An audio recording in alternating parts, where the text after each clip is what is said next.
Ada juga di dalam rumah tangga yang suaminya kayak orang bilang tuh kayak ekstra posesif atau apa gitu misalnya. Misalnya setiap istrinya keluar atau pergi gitu, misalnya jalan sama Curigaan. Ada bisikan, ada temen yang istrinya selingkuh nih. Ada kayak feeling, kalau bahasanya mereka feeling istrinya selingkuh, padahal nggak ada buktinya gitu. Ya, itu skizo. Itu skizo. Bukan jin, bukan apa? Ya jin sih, tapi itu jin skizo karena dia sejak dulu senengannya curiga. Dia nyurigain orang tuanya, dicurigain tetangganya juga. Suatu ketika punya suami, dia curigain sendiri. Nah, sudah masuk di situ. Jadi bilang suaminya selingkuh, padahal bilang suaminya bilang ya ada banyak kasusnya seperti itu. Demi Allah Ustadz saya enggak. Iya, oke. Makanya saya kalau istrinya datang itu saya tanya, Bu, Ibu yang ngasih tahu siapa, ada telepon? Enggak, tapi kayaknya saya dengar siapa yang ngomong gitu. Dengar gimana? Ada telepon bunyi kah? Enggak, tapi saya dengar di telinga saya. Oh, harus gitu. Langsung paham. Nah, dari itu baru saya urut. Mulai kapan Ibu dengar itu? Mulai itu diurut. Mulai kapan menikah diurut lagi, nanti mulai ketemu. Oh, memang curiga. Gitu, saking sayangnya tapi curiga. Kalau dia bilang saya kan sangat sayang sama suami saya, enggak, saya kan nggak begitu gitu. Sayang itu letakkan pada Allah Ta'ala kalau yang kita tahu. Memang banyak kasus seperti itu. Nah, kalau kasus yang tadi digoda, ini tergantung orangnya. Kalau memang orangnya agamanya bagus, ya enggak, biasa aja kayak temenan. Dia tahu ini nggak perlu. Batasannya ada, walaupun digoda tapi dia punya batasan, ngerti dia. Nah itu memang, nah di batasan inilah kadang-kadang dibobol sama yang membatasi dulu biasanya. Dia punya batasan, habis itu nggak kuat dia. Dibobol sendiri. Ya. Nah itu karena memang ya kurang kuat aja, atau memang Allah memang lagi menguji dengan agak deras, tapi sebenarnya bukan agak deras menurut saya, itu Allah menguji pasti orang itu mampu. Yang bikin tidak mampu apa? Ya nafsunya orang itu sendiri. Sering kan orang bilang begini Ustadz, bahwa wah saya mah jodohnya emang istri saya lebih dari satu, atau emang misal bercerai terus nikah lagi, bercerai nikah lagi, ini mah udah takdir saya. Setuju nggak Ustadz? Enggak. Takdirnya? Enggak. Loh kok kenapa Ustadz? Itu kan dia yang ngomong, bukan Allah ngomong sama dia. Saya ringan enggak, itu kan kamu aja yang ngomong. Emang dianya yang nafsu. Ya. Tanyain aja dulu dia cerai kenapa coba, diurut aja di situ. Nah nggak taunya memang dia yang ngawur lah ya, itu minta cerai. Lah kok dia ngomong tadi saya adalah kawin cerai, lah kan salah dia. Dia bangga dengan kawin cerai yang menurut saya enggak, itu memalukan. Kalau kamu ngomong begitu memalukan. Tetapi kalau orang yang nikah cerai, saya tidak bilang memalukan. Itu keadaan. Karena saya nggak tahu persoalannya di mana. Kecuali saya tahu persoalannya, saya bisa ngomong kamu yang salah jangan. Gitu. Baik, Ustadz, sebelum kita tutup nih Ustadz, tadi ada satu pertanyaan yang terakhir yang kita udah cerita tentang hubungan rumah tangga yang berdampak ketidakharmonisan dalam rumah tangga, bahkan juga sampai tadi ada kemungkinan untuk selingkuh dan lain sebagainya, jin juga bisa masuk membisikkan tadi kecurigaan. Insya Allah masuk seperti itu. Kalau buat orang-orang yang sakit Ustadz, karena karena menyimpan masalah yang cukup lama gitu, kan sering terjadi kayak yang tadi pagi saya cerita tadi. Nah itu apa yang harus dilakukan dan gimana cara mengobatinya? Sebenarnya kalau kita melihat dari tuntunan dalam Quran itu kan jelas, jadi seorang itu mendapatkan musibah atau salah satunya adalah sakit, itu dari perbuatan orang itu sendiri. Jadi kita harus ngerunut, harus mau berpikir kalau ini dari saya, yang mana sakitnya di mana letaknya. Kalau kayak yang tadi pagi itu kejang, berarti dia kan badannya kaku. Nah, kaku itu biasanya dia dalam mensikapi suatu keadaan setiap harinya itu penuh dengan kekakuan. Dia jengkel dengan suami, gregetan, kaku, maunya ini otaknya begini, nyuruh begini, itu ya dia nggak mau ngomong sama suami ini dulu ya. Sehingga jin yang punya sifat kaku itulah dia akan mengunci di seluruh tubuhnya. Nah di situ juga ada juga ilmu, ada juga amalan, ada juga macam-macam di situ, ada sihir, ada macam-macam. Jadi di situ kan bertempur semuanya jadi satu dan saling mengunci. Dan saling mengunci memang. Jadi kalau umpamanya tadi pagi itu ya memang ini orang mikirnya ini kejam. Kalau saya lihat dari raut muka ini bukan kejam. Ini ada jin yang mau menjadikan orang ini kejam sebenarnya. Jadi dia masuk dikit sudah kejam. Dan biasanya kalau kayak gitu kan, biasanya kalau kejam atau apa gitu, itu bukan diri dia gitu ya. Ini bisa komunikasi dan dia gitu ngomong, bisa jawab pertanyaan dengan baik dan dia tahu diri dia. Sepertinya dia sadar dengan keberadaan dia. Itu karena emosinya dia tadi itu yang keras, sifatnya dia yang keras, yang itu bisa menyebabkan kaku itu. Ya kaku itu. Makanya pada waktu dia dikasih pemahaman sebentar langsung iya. Jangan kaku, jangan emosional kalau ada persoalan dengan suami, pikiran baik-baik, jangan greget-greget, jangan kaku dan sebagainya, pokoknya begitulah ya. Kemudian ya luluh. Nah, karena dia paham, sehingga jin yang memang mempunyai sifat kaku ini dia mereda. Dan kalau dia paham mau berubah, dia langsung keluar. Otomatis kalau dia mau berubah aja, niat mau berubah aja keluar. Sebenarnya itu kan dari niat ya. Jadi apa tergantung Allah, itu tergantung niat. Tapi niat ini ya betul-betul nantinya. Innamal a'malu binniyat itu memang betul-betul harus kita pergunakan. Makanya niat ya. Kenapa saya harus begitu? Niat jangan begini ya. Sebenarnya niat karena Allah itu kunci. Sama. Kalau baca Quran ya ada satu ya lillahi ta'ala. Itu saya mengajak. Karena nanti kalau otak dia itu mau baca ini, baca ini, maunya ini, faedahnya begini, faedahnya aja semuanya dicari.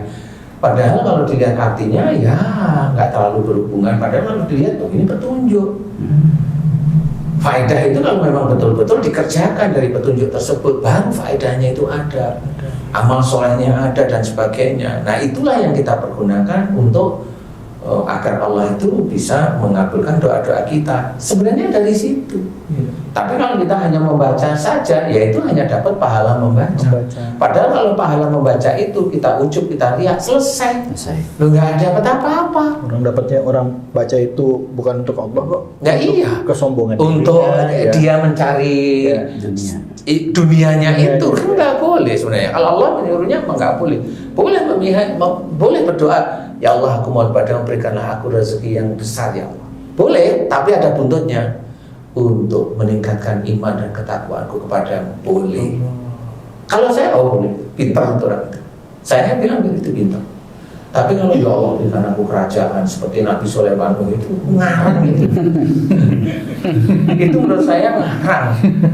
Apalagi doa Nabi Sulaiman dibaca ya. Sama dia ya. Masya Allah. Lah iya, dan kalau saya harus melihat dulu, jangan takabur, iman kita itu di mana, kan harus dilihat dulu. Nah sehingga titik-titik tertentu seperti yang tadi pagi itu menandakan bahwa orang ini memang kaku. Kalau udah jengkel sama orang tuanya kaku sih, nggak mau ngomong dan itu. Nah itu akhirnya mengunci seluruh tubuhnya. Nah kalau memang dia mau, kemudian ya selesai. Habis itu kakunya lemes. Kalau kayak gitu didiamkan terus-menerus bisa stroke kan? Bisa atau gimana gitu? Walau alam ya, tapi bisa aja ya, bisa aja. Oke, terakhir sebelum Ustadz kesimpulan, apa saya sering lihat kenapa kok yang sering ngalamin itu perempuan? Emang laki-laki nggak ada yang ngalamin begitu, Ustadz? Ada sih. Ada ya? Ada, cuma laki-laki itu banyak gengsinya. Oh, lah ya itu. Iya. Kalau yang nggak gengsi itu laki-laki yang hebat menurut saya. Iya. Karena kan dia nggak mau anu. Padahal indah. Iya. Padahal ada ilmu yang ada di situ. Sebenarnya coba kita lihat ilmu yang membahas tentang jin yang betul-betul bisa dipraktekkan dengan nyata itu di mana sih? Kalau cuma teori banyak. Ya. Tapi yang betul-betul dipraktekkan dan alhamdulillah diizinkan oleh Allah Ta'ala selesai. Kan itu kuncinya. Iya. Jadi jangan cuma cerita jin yang tidak bisa dipraktekkan dan ngomporinya selesai, padahal itu belum pernah dipraktekkan pun nggak pernah berhasil. Walaupun yang mempraktekkan jutaan manusia muslim nggak pernah berhasil. Lah kenapa? Lah emang nggak bisa dipraktekin. Maaf Ustadz dari tadi kan bicara muslim. Emang agama lain bebas dari itu atau semua agama juga bisa kena penyakit seperti itu, Ustadz?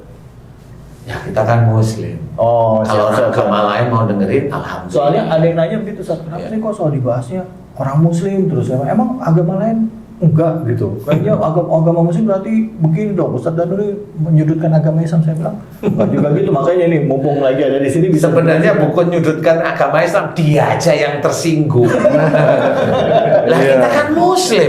Lah mau ngomongin apa? Jadi kita ngomongnya hanya koridor kita ya. Lah iya, kalau mau tanyain kenapa bukan orang Kristen, lah saya belum pernah baca bukunya. Lah ngomong apa saya? Malah disalah-salahin nanti saya. Hah? Mau ngomong apa juga? Lah kan ngomong apa adanya. Lah kita kan Muslim kan gitu. Lah yang terjadi memang Muslim. Lah yang terjadi di depan kamera ini ada saya memang yang non Muslim, tetapi kan nggak banyak. Yang datang juga nggak banyak. Nggak banyak. Kalau di klinik saya ada yang non Muslim, ya saya selesaikan menurut Muslim. Tapi beliau paham, sembuh nggak? Ya alhamdulillah sembuh. Kan begitu. Jadi nggak usah tersinggung kalau dibilang Muslim kok singgung gimana sih? Nanti dia bilang kamu Muslim malah baca Quran, marah dia. Kan salah saya tadi. Salah. Kan tinggal ngomong lah, kan bener lah ya emang bener kan gitu. Bener. Siap. Oke, jadi akhirnya clear nih ya bahwa nggak ada yang namanya permasalahan dihadapin hidup itu tidak lihat jenis kelamin, nggak lihat agama ya, apalagi dalam rumah tangga ya Ustadz ya tadi ya, kembali lagi ke rumah tangga bahwa dalam rumah tangga itu dari awalnya rurutan langkah yang kita pilih itu yang akan menentukan kita takdir kita ke depannya. Iya, insya Allah seperti itu. Oke, kesimpulan Ustadz, silakan Ustadz. Yang mana kesimpulan? Semuanya. Kesimpulan untuk semuanya ya teman-teman beriman, sedulur beriman, ya manusia seperti kita ini, manusia Muslim seperti kita ini masih banyak kekurangan, masih banyak kesalahan di hadapan Allah Taala. Jadi belajarlah untuk kita bisa mengkoreksi, karena kalau nggak kita mengkoreksi, mau siapa lagi? Kalaupun kita itu andalkan, kalau kita itu sering baca sholawat atas Nabi, yang kita hanya mengandalkan besok itu di akhirat itu kita mendapatkan syafaat Nabi juga, kita nggak ngerti sebenarnya. Apakah kita memang sudah termasuk orang yang akan mendapatkan syafaat? Itu hanya Allah Ta'ala. Jadi intinya adalah kuatkan keimanan kita kepada Allah Ta'ala, belajar yang benar-benar. Islam Islam itu insya Allah. Jadi kalau Islam itu masih goib, enggak, Islam itu real. Nah, realnya inilah yang menjadikan kita lebih kuat kepada Allah Ta'ala, lebih kuat untuk lebih melakukan perbuatan-perbuatan takwa. Nah, dari sanalah mudah-mudahan nanti kita akan dimudahkan di dunia dan akhirat insya Allah. Intinya adalah kuatkan tauhid, tambahkan ketakwaan pada Allah Ta'ala terus-menerus, belajar untuk mengimani Allah. Setiap saat kita ada Allahnya, yang kita lakukan ada Allahnya. Belajar menguatkan iman kepada malaikat. Ingat, malaikat ada di kiri kita yang nggak bisa disogok dengan uang 5 juta, itu nggak bisa, apalagi cuma 2,5 juta, itu nggak bisa. Jadi jangan berpikir kita itu punya pikiran nyogok malaikat, tidak bisa. Malaikat hanya patuh pada Allah. Iman kuatkan kepada malaikat juga, bahwa kita diawasi oleh malaikat atid. Jangan merasa bangga ada rokib. Kemudian kuatkan iman kita kepada Rasul, yaitu dengan mengerjakan apa yang dikerjakan atau sunnah-sunnah Rasul. Kuatkan iman kita kepada Al-Quran sebagai kitabullah, karena dengan membaca Quran, memahami artinya, kita bisa mengerjakan. Kuatkan iman kita terhadap takdir Allah. Apa yang terjadi pada kita itu sudah diizinkan oleh Allah Ta'ala. Jangan menggerutu kalau tidak enak. Jangan merasa bahagia kalau dikasih takdir yang enak. Semua takdir enak, tidak enak, itu ujian dari Allah Ta'ala untuk kita, dan harus kita ingat. Dan yang jelas, yang paling penting juga adalah iman kepada akhirat. Mau masuk mana kita besok di akhirat. Itu yang menurut saya harus diperjuangkan di kehidupan kita, di luar kita mengerjakan sholat, puasa, zakat, haji seperti itu. Nah, mudah-mudahan kita diizinkan, diberi petunjuk dan diberi hidayah oleh Allah Ta'ala. Amin. Amin. Insyaallah ya Allah. Alhamdulillah. Baik, terima kasih banyak Ustadz Danu. Pak Tung, terima kasih. Tadi Ustadz Abe, makasih, dan juga terima kasih semua ya. Belajar dalam rumah tangga hari ini, pasangan kita nggak ada yang sempurna, diri kita juga nggak sempurna seperti tadi katakan Ustadz. Yang penting adalah sama-sama berusaha untuk memperbaiki diri, meluruskan niat tadi karena Allah ya Ustadz ya. Memperbaiki diri, niat karena Allah, ibadah kita harus karena Allah.